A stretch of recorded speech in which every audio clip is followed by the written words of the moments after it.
Biggest mistake business owners make is thinking they need to reinvent the wheel. Most people don't realize that all the successful companies are running the same core systems. That's why we're hosting the Home Service Hoorah, September 7th, 8th, and 9th in beautiful Pensacola Beach, Florida. We're giving away the exact systems, playbooks, and operations we use to scale to multi-seven figures. You're learning from real business owners that have been there and done that.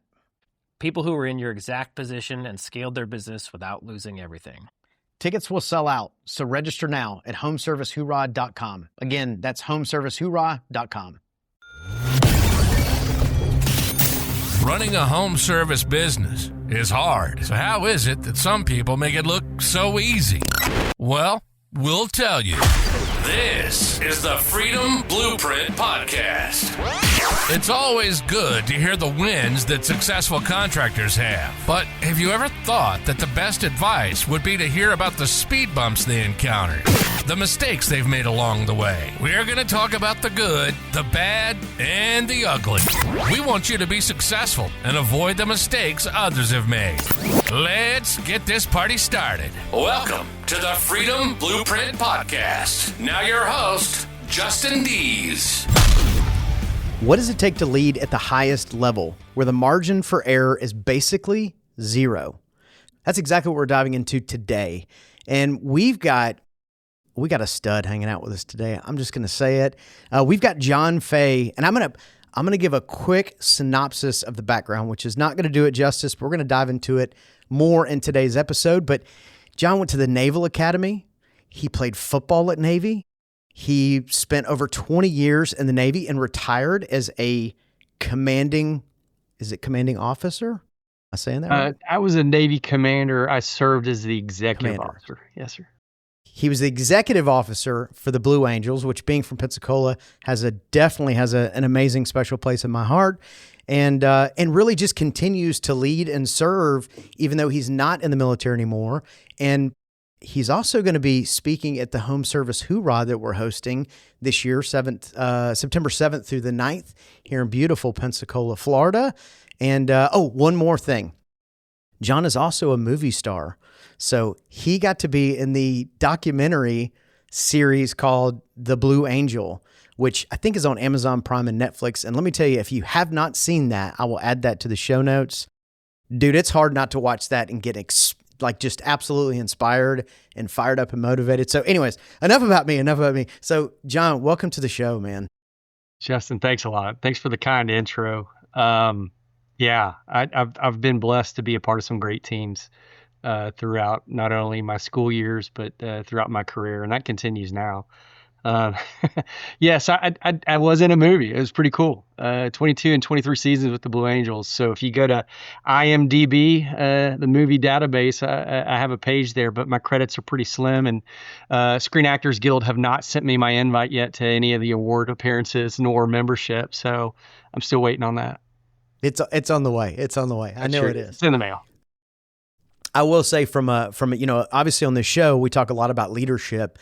And watching that documentary, just like a whole different level of appreciation for a completely different level of leadership. And I don't want to jump into the Blue Angel section of it just yet. I want to kind of talk about your journey even getting into the Naval Academy. At a very young age, that is a humongous accomplishment, and that doesn't happen by accident. So as a kid, did you picture yourself going to the Naval Academy and being in the Navy? No, not at all. Matter of fact, as a kid, I wasn't aware of the Naval Academy. I think the Naval Academy's been benefited over the last probably 30 years of a lot of things. Outside the Army-Navy game, I wouldn't have known the Naval Academy. And even then, I think I always just thought it was just a bunch of dudes in the Army and dudes in the Navy playing each other in this game. I think luckily we've all Army, Navy, Air Force, the three major D1 service academies have had really great football years, and that has allowed them to have a little bit more of a national following. So for a kid in Fort Worth, Texas, I didn't really know a whole heck of a lot about the Naval Academy.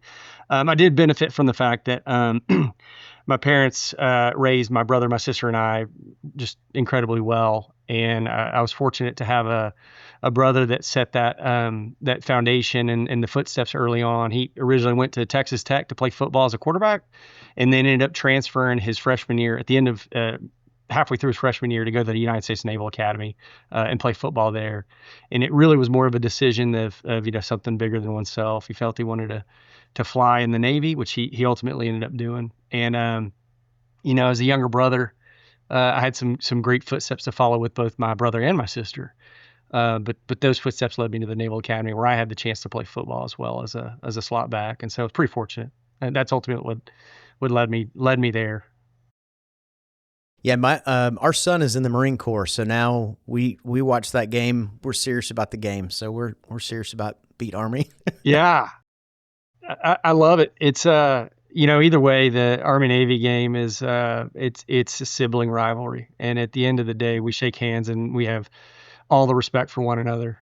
I would wish Army the best in all 10 of their 11 or 11 of their 12 games, whatever it may be, or if it's even more than Just that. not that one. Just not that one day. Not one day we can go to war, and then we'll shake hands at the end and have the utmost respect for them, for sure. Yeah, that's fantastic. So you went to the Naval Academy, played football, crushed it there, and then obviously jumped into the Navy, spent 20 plus years there. I would imagine got exposed to some pretty awesome things. 24 years. I was a naval flight officer. And, the unique thing about a Naval Academy too, or any of the service academies is, it's not a 4-year decision. It's beyond that. You have a 5-year commitment on the back end at minimum. And for several different pipelines that you may pursue, it can be even longer. So, in my case, it was not, it was a 9-year decision at minimum, and ultimately ended up being kind of a 28-year decision overall, and has been fruitful for all of my life. I think a 50-year decision. I'm so incredibly grateful of what I learned there on the ball field, in the classroom, and with the connections and friendships that I made there. Well, and what's really cool is you made that decision. I don't know exactly when, but somewhere between probably 17 and 18 years old, you made that decision. Crazy. Yeah. Better lucky than good sometimes. I was pretty lucky. Well, and that kind of stuff doesn't happen by accident. Like it takes some, it doesn't just happen. There's some steps you have to take. And I think it's really cool to be that disciplined at that age. I mean, I can tell you at 18 years old, I didn't know what next Friday looked like. So like I said, I had, my parents, incredible job. I just respect the heck out of them, and what they did in raising us 3 kids, and how they continue to be great parents for all of us and our spouses, and grandkids and whatnot. I was blessed, but also, want to acknowledge that, success is the marriage of hard work and a little bit of luck and preparation. So all those things, they kind of drilled that into us, that, hard work makes you more lucky. And exactly, and truly believe that. And I think that that's probably something that would resonate with your, with your business owners, the folks that are out there grinding and stuff, that like, there's luck. There's certainly luck in the market, and there's luck in life. But if you do the right thing and you work hard, you'll find yourself probably a little bit more lucky. Well, and being prepared to seize the opportunity. That's kind of the other opportunity. Like had you had the opportunity to go to Annapolis and you didn't have good grades, and then those wouldn't have intersected. in whether it's an academy, especially with academy and sports, we've D1 athletics throughout. Service in the military, half the time it's a product of not being injured. And I got my own stories about that, and that's for another day. But to be able to finish a military career, some people don't have that opportunity. Sometimes it's you may have an injury, and that forces you to go and pursue other things. But, in the end, again, apply yourself with vigor and enthusiasm and the right attitude, and things will work out. So at what point did you get the opportunity? Well, I guess at what point did you see the Blue Angels and think, dude, that's it. That's me. Yeah. Where were you in the career when that kind of became a goal? Again, that doesn't just happen overnight. Yeah, no, it's a great question, and it's one that we would get a lot as while traveling on the team and interacting with the public, which is kind of 50% of the role, right? half of it is going out and, doing a demonstration to be able to showcase the teamwork and professionalism of the United States Navy Marine Corps. But the other part of it is the public outreach portion.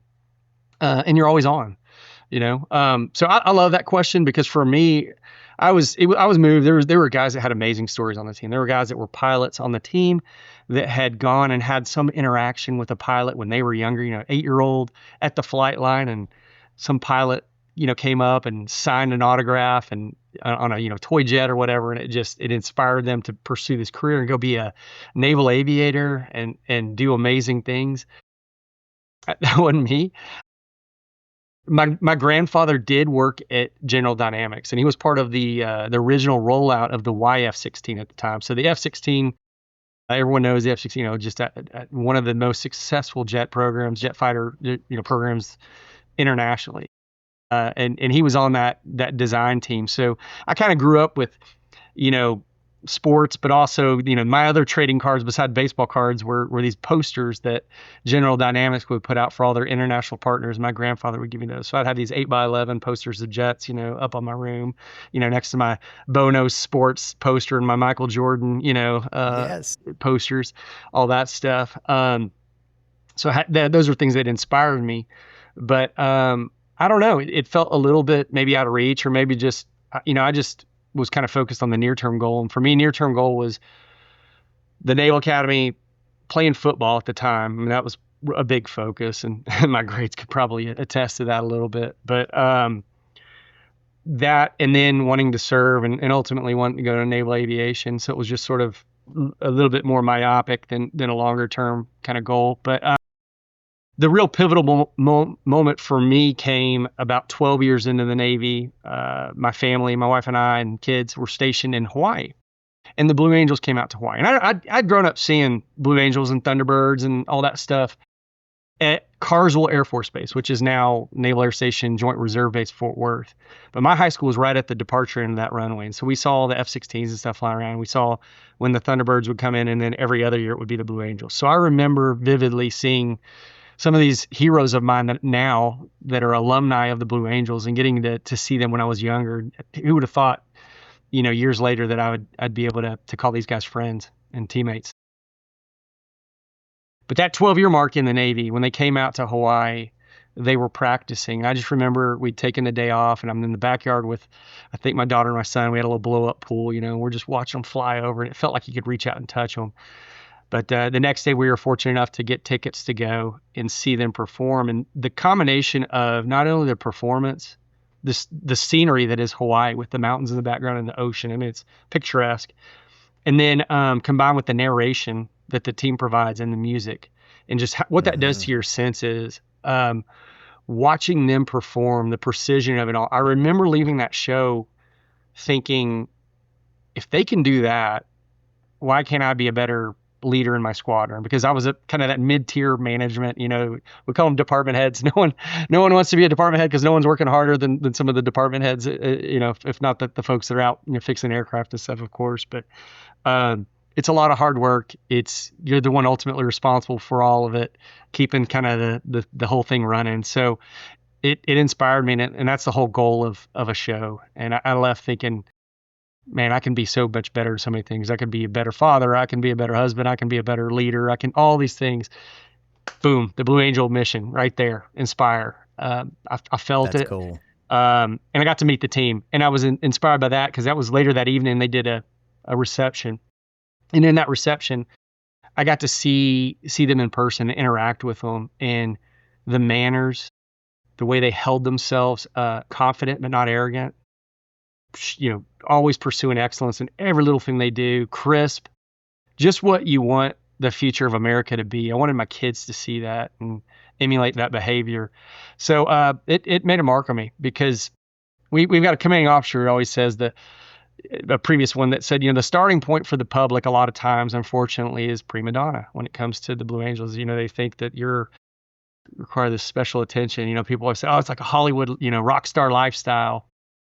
Couldn't be further from the truth. These folks are salt of the earth, great people, and that's all 145 of the Blue Angels. Every one of them working hard with the best of intent, going out and accomplishing the mission as a team, and doing it right. And that's what I discovered that day. And after that, it was like, all right, my goal's now set on how do I be a part of this team. That's pretty awesome. And so for anybody who's not super familiar with the Blue Angels, can you give us a little bit of a background as far as what they do, how close they fly? Because, when they come here to Pensacola Beach, I don't know if that's the biggest show they do. I don't know that there could be a bigger show, but like to watch them from the boat, and usually we're at Little Sabine, and like you can see them fly over the boat, and you can see their helmets. They're so close. But how close do those guys fly in formation? Yeah, well, first, I think you make a great point, is don't assume that people know what the Blue Angels are or do. And I have a funny story for that. So my second year on the team as the executive officer, I was kind of my role was sort of run the squadron so the commanding officer, who's Blue Angel number one, the number one jet, can fly a safe demonstration and also has the bandwidth in his or her, mental state to be able to command the squadron, right? They're the ones that set the strategy, the direction, what the squadron goals are. And I got to kind of be the executor of that. Everything outside, of course, the flying. So it was a tremendous honor. You don't have to lead Blue Angels. I just was fortunate enough to get to point them in the right direction, help aim them, because they go. But with that, so second year on the team, we had there'd been a recommendation for a university president in Florida. I won't say who this person was, but to fly with the Blue Angels. They'd done a tremendous amount to support the United States Navy in terms of research and development and all sorts of fielding of weapon systems and all. And so a very senior commander in the Navy, actually, if you watch Top Gun 2, it would be Iceman, effectively. That's the 4-star admiral said, hey, y'all need to look at flying this person. Sir, we got it. So we're arranging that outreach opportunity. I'm making some calls. This is early January in El Centro, California, where we do winter training. And I get a staff member on the phone for this university president, naturally. So I explain, hi, my name is Jon Fay. I'm the executive officer with the Blue Angels. And, kind of go through the drill of, we're going to be in South Florida. We would love the opportunity for you to come out and be a part of our performance down there. Person, President so-and-so, be interested. And I could hear kind of like the scribbling of a pencil now on a notebook. Okay, there's a little bit of interest. And I never would say, would you like to fly with us? Because you never know how someone will respond to that, if they really want to, if they're nervous and scared. I'd rather just see if they have even interest in coming out and finding out what we're about. And then we could kind of gradually bring them along in that discussion. So I'm hearing that pencil. All right, what's your name again? Yes, ma'am. My name's Jon Fay, and I'm with the Blue Angels. And so, okay, Blue Angels. And she said, "Are y'all a dance team?" And yes, ma'am, we are. I thought I kind of paused, and I was like, well, you're not wrong. I mean, there's a lot of, we all wear the same uniform. It's all about, synchronization and a performance. I'm like, oh, okay, that's not a bad. So now, I explained it. We're the Navy Flight Demonstration Squadron, and all this. And there was like, obviously she probably was glad that we weren't there in person, because I can imagine she was a little bit embarrassed by it. But it was a great, kind of takeaway for me of like, don't assume that people know. As a Blue Angel, you live in this world where you think the world is revolving around Blue Angel flight demonstrations and all, because we care that much. We care that much that is what we 300 days a year on the road are supporting. Our families support that. It's a huge sacrifice, as much equally as it is an honor as well. But you want people that are dancing on a razor's edge to have that mentality, of course. So when they're flying, right? So obviously demonstration team, and they've got some patterns that they do, and I think the most famous one is the Diamond. Is that the? Yeah, the Diamond 360. That would be one of the marquee. It's an early maneuver it's really the first one after the takeoff maneuvers. And that's the Diamond, which is aircraft 1 through 4. So again, the Navy Flight Demonstration Squadron, the Blue Angels, formed 1946, and their mission is to showcase the teamwork and professionalism of the United States Navy and Marine Corps through flight demonstrations and public outreach in order to inspire a culture of excellence and service to country. So really, at the end of the day, we're going out and performing flight demonstrations and inspiring the youth that hopefully they may want to serve, whether that's in the military or in other capacities. Just be good citizens. And I think it has the payoff, too, of inspiring a lot of others beyond just our youth. and just being a role model for how we should all kind of behave in our lives. So yes, the diamond 1 through 4, they do that maneuver, and it's basically the diamond, which is, again, it forms a diamond. It's a diamond formation, and as they're flying by in their bank, they're roughly, anywhere 200 feet, 350 knots, which is, roughly give or take 350 miles an hour. Think of it that way. And in their closest set, which is, if you'll see in the documentary on Amazon, 18 inches wingtip to canopy. It's called the Yankee set. And that means that the number 3 pilot is looking up, and where it says U.S. Navy, they're under the Y, under that wing. So usually if you have someone raise their arm where their fist would be, that's about 18 inches roughly, and you'd be able to, roll down the window and grab the other person's wing. That's how close they're flying in formation. That is absolutely incredible, scary, terrifying. And really what's the most impressive about it is, because, the more I've learned about the Blue Angels, yes, it's impressive to see this team just, and you've said it in this interview multiple times already, you've used the word excellence, right? But to realize how this is not a team that flies together for 20 straight years, right? So can you walk us through what that looks like on the team in general? Yeah, there's so many things, and I really am looking forward to the home service Hoorah event, to be able to share some of those insights, because I don't want to ever forget them. And a lot of them serve as leadership lessons to me. That's why I enjoy the opportunity to do some public speaking on the various sort of insights of the Blue Angels. So yeah, you're right. As you bring it on, 50% turnover every year within the Blue Angel flight demonstration. So pilots 1 through 6. On purpose. 3 of those pilots every year are new. Collectively as a squadron, 145 sailors and Marines and a handful of civilian support. Of that 145, about 30 to 40% is new every year. So you're having to train a significant number of people every year in the way that you do this very repetitive, but also very critical and important task, right? With everything you're going to doing. So we benefit in the fact that it's repeatable, and we have a lot of policies. We have a lot of culture that we adhere to, culture that guides behavior rather than having set rules. If you're faced in a position where you don't know how to respond, you ultimately just look back. Well, what is our ultimate intent? What is our goal? How are we supposed to hold ourselves accountable and behave? And that usually guides 99% of the time a good outcome. And so we have people that do that, and that includes our pilots. Again, pilots, 1 through 6, 3 of those are new every year, having to relearn or learn how to be a wingman or a boss. And that's a significant feat. And you'd think that, well, you must select the best pilots. There must be a fly-off competition that's incredible. No, we don't have a fly-off. We select our pilots, and any one of our officers is a unanimous selection. Whether there's 16 or 17 officers on the team that year, it's 16 or 17 unanimous thumbs up in that wardroom, that ready room.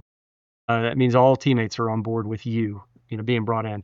And we don't, not having a fly off for those pilots, that means that what are you selecting on? Well, one, when you're gone 300 days a year on the road, you want to select someone that you don't hate and you don't want to murder at the end of the day. There's just a lot of personality that goes into it, and I don't mean personality, but like family. When you're around each other that much, there are going to be behaviors and traits and things like that ultimately will get on your nerves over time and all. So you have to find people that are very affable and likable and are able to kind of get along, because there's going to be a whole variety of circumstances thrown their way.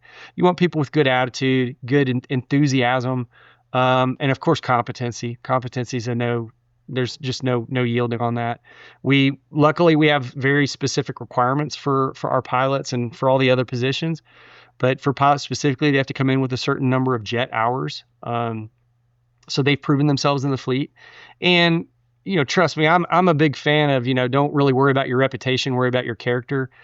There is something to be said about your reputation in the fleet. And our team does a great job of researching and getting out there and doing due diligence and looking into every person that we hire to make sure that they fit the minimum criteria, that they're going to be a good fit for us, and that we will be a good fit for them. Because let's face it goes both ways. They're auditioning for us as much as we're auditioning for them in the scheme of things, because you want that good fit. And I just say that, at the end of the day, I like the old mantra of, hire for attitude and train for skill.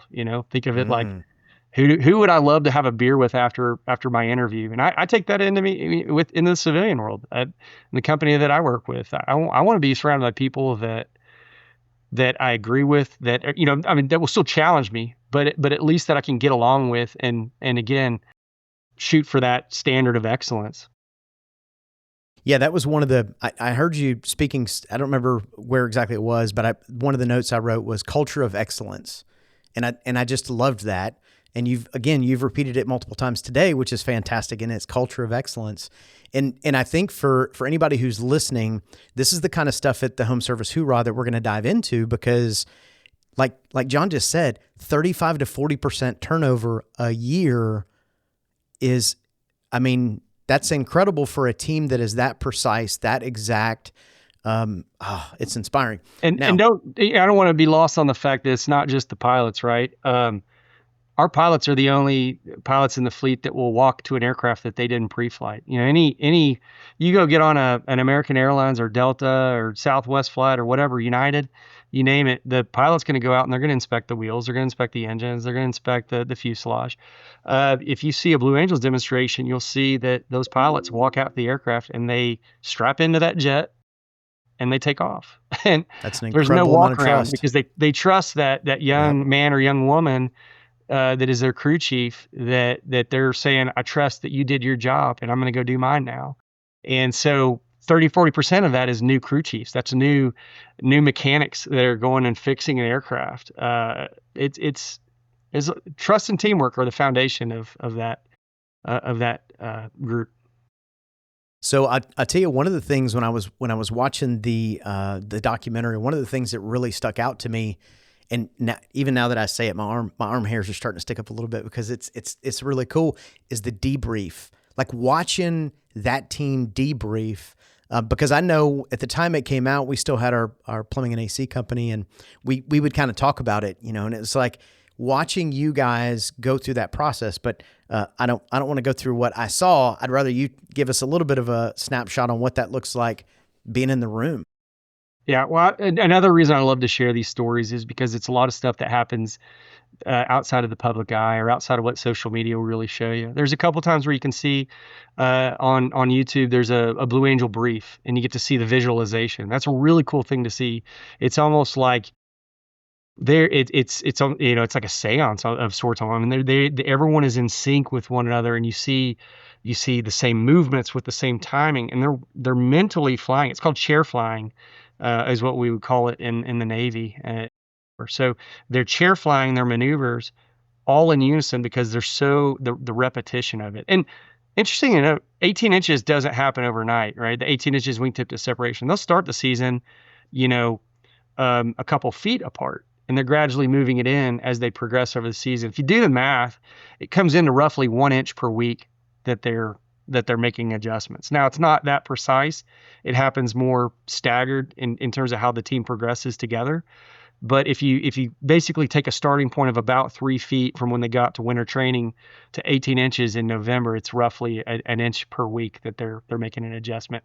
So to that point, the real magic happens. Not only the virtual, the chair flying is the preparatory phase, but the real learning happens in the debrief. And that's twice as long as our performance.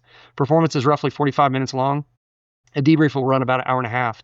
And it's old school. It reminds me of football days, of watching the film, the coach kind of rewinding it and, here's, what do we do here? What were we thinking?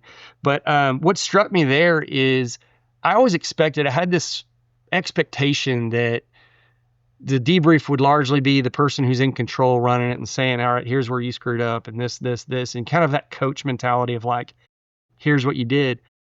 But a really cool thing happens in the Blue Angels where everyone takes individual accountability for it. And there's no shame in saying, hey, I screwed this up. Now, don't get me wrong. You can't go in and be like, yeah, I forgot to, do something that's of critical importance. I mean, there's big failures and then there's small failures. And the Blue Angels do a great job of learning very well from very, very minor failures, we'll call them, or minor mistakes. And those mistakes might be being just slightly out of position that would be unrecognizable to to the average spectator. But to that Blue Angel pilot, to that Blue Angel safety crew, it's a debriefable item that's going to get significant amount of time and discussion in terms of what went wrong and how do we correct it. And then also the affirmative commitment that you're going to fix it. So a debrief kind of goes with, hey boss, here's the things that I messed up on, and a whole list of them. And it can be as simple as I didn't have my shades on when everyone else had their shades on. That's part of the all looking uniform. It could be just being anything like putting on your cover later than another cover being your hat. Just a little slip up that's so minor, but you get this culture of saying, I screwed that up. And that starts driving behavior where you're constantly criticizing yourself, but in a good way, because it's constructive criticism, because now you're recognizing your faults. You're recognizing how you're perceived by the public with the way that you hold your body and your posture and how you're interacting, whether it's the narrator bobbling a few words, mixing up a couple words in their 45-minute speech that they've memorized. They don't read from it. It's memorized. So all these little things, and taking note of that and saying, what did I mess up today, and how do I get 1% better tomorrow? And I'm glad to be here. That's another important part.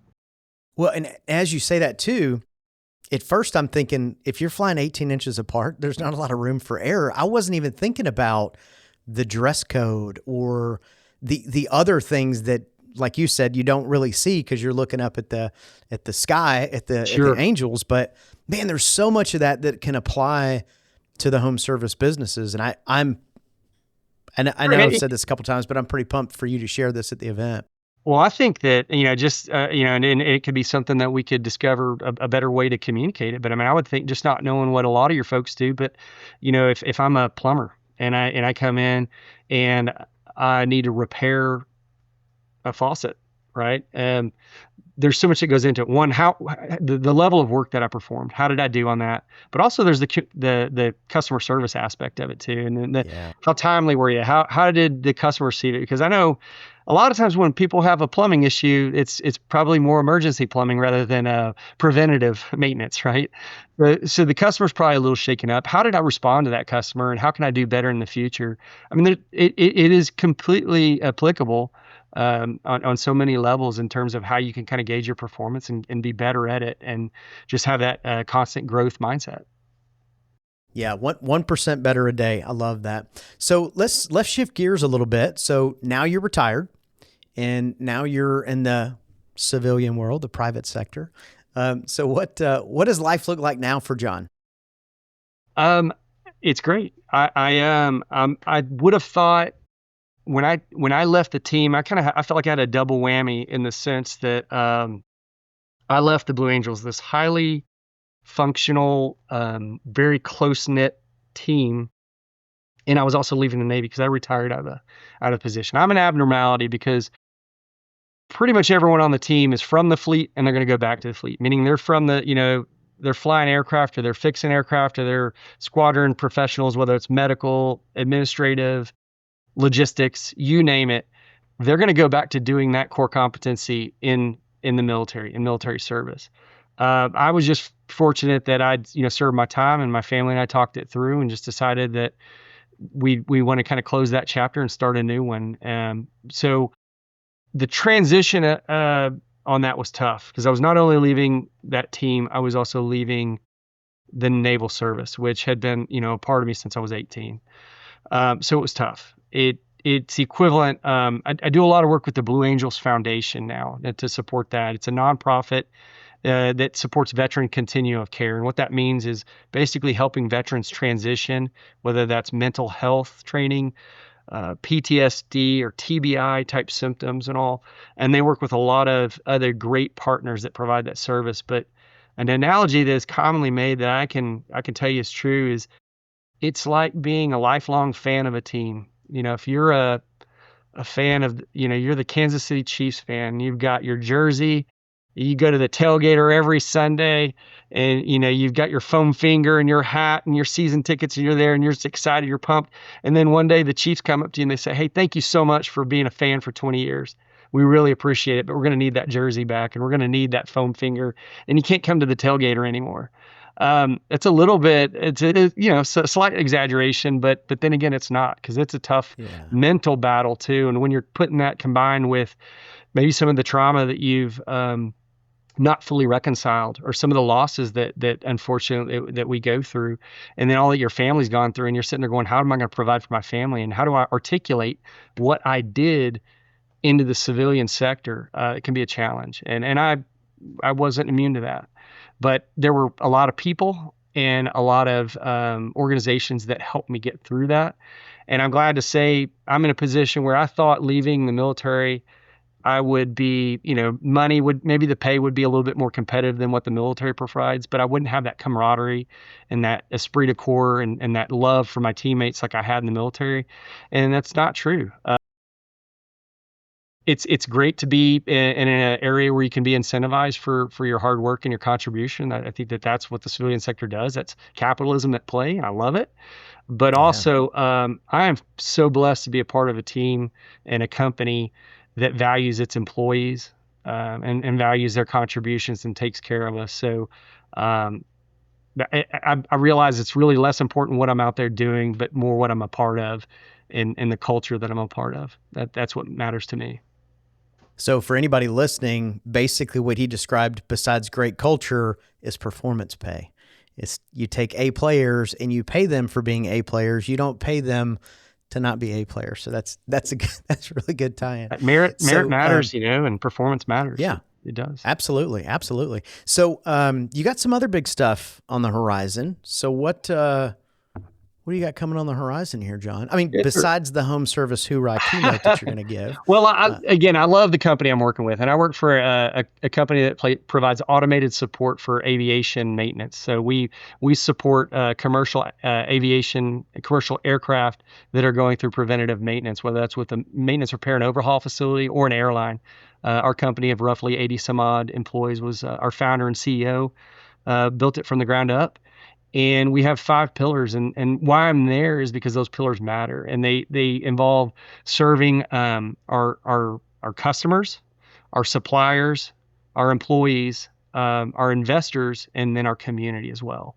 And that 5th pillar, last but not least by any stretch, that opportunity to be a part and serve our community ultimately led me and my family to the decision of seeking public office. There was a great opportunity in Pensacola to be able to serve as a state representative in the state legislature.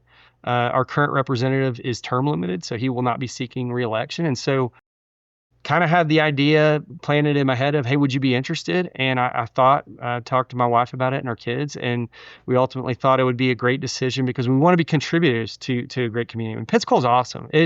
We wanted to stay because we want to be connected with we were blessed with the Blue Angels to be part of it. But we also wanted to give back to that. We want to give back to the Blue Angels. We want to make sure that the Blue Angels stay in Pensacola. We want to make sure that we're part of that community and that it's a place that is growing and just above average, is pursuing excellence, right? And to do that, I think we need good people to serve. While I will say that decision was largely, I wanted to make a better place for my kids that they could call home and that I could be a part of their lives. My wife and I could be a part of their life.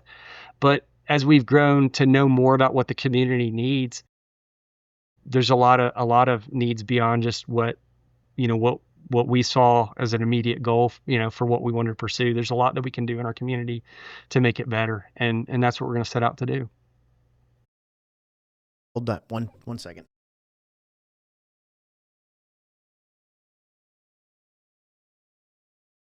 I have no idea why that was going off. I didn't hear it. That's all right. See, power of editing. Yeah. So when you say all that, in my head, what I think of, and again, this is something we talk a lot about on the podcast, is servant leadership. And that's what it is I don't think that, and I could be wrong on this, but I don't think you're like, oh, I can't wait to be a politician. It's more about the servant side of it and being part of the community and helping move it forward. And my goodness, we must keep the Blue Angels here. It's not even an option. Yeah. What's really cool, I neglected to mention, you mentioned the Pensacola Air Show. Every year, 32 shows that the Blue Angels perform. Those rotate throughout the country. There's only a handful of shows. There's I forget the number now, 4 or 5 that are pretty traditional their fleet weeks, like San Francisco Fleet Weeks. So the Navy's showcasing a lot of capacity and capability. The United States Naval Academy graduation flyover and the show that they put on there. So there's a couple that are repeatable, and you can pretty much guarantee every year they're going to be on the schedule. But Pensacola is the only place in the world where the Blue Angels will do 2 performances every year. And that's the Beach Air Show, Pensacola Beach, and then the end of season homecoming show, usually at Naval Air Station, Pensacola. There have been off years where they've had to go back to the beach with COVID and all, but it's the Blue Angel homecoming show at NAS Pensacola, and nowhere else in the world are the Blues going to perform twice a year. And that's, that's a guarantee that I would love to see, be made, that's always going to happen. So it's a pretty cool thing to be a part of. And you're 100% right. I have zero desire to be a politician. I feel like, go from being the Blue Angel, a part of the Blue Angels, where everyone wants to hug you and excited to see you and waving at you, to a politician. People want to punch you at times. So I don't know what I'm stepping into, but I do have a desire to just serve. And again, it'll be interesting to see how that can pan out in politics, because usually you're not told that you can ever make a mistake. But let's face it, we're all, we all make mistakes. So again, if I can survive on learning from small mistakes, I'm confident that I can be a good servant for our community.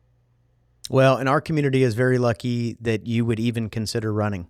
Like that's just the truth.